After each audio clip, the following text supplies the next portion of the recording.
Dear pastor, what assurance does one have in having a successful marriage? There's no reference to having a successful marriage in the scriptures. The most we have is that it is better not to get married, as Paul said. Now the question is, what assurance does one have in having a successful marriage? Look, I would say, what in the mind of anyone, including the one who's asking, Lisa, you're asking a question. What in your mind is a successful marriage? How do you measure a successful marriage?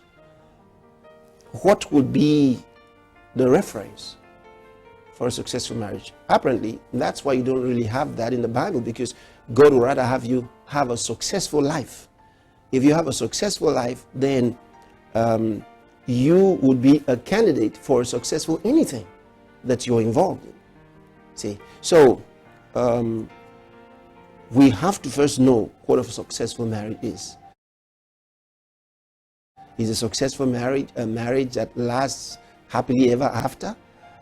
Is a successful marriage a marriage that fulfills all what everybody else thinks is needed for it?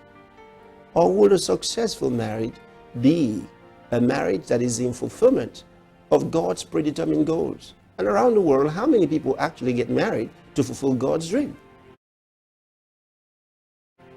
Most people don't. They get married because they love each other. And so, not necessarily because God had a purpose for their coming together.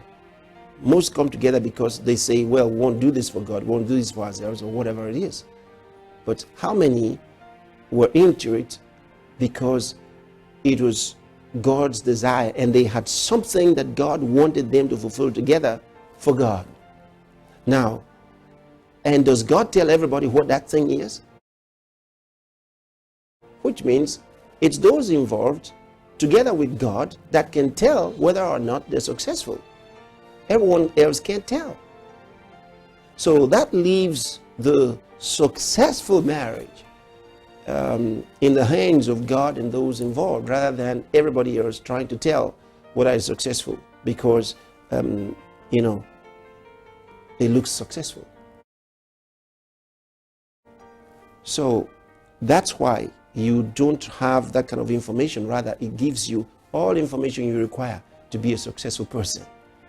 And then you fulfill God's calling in your life.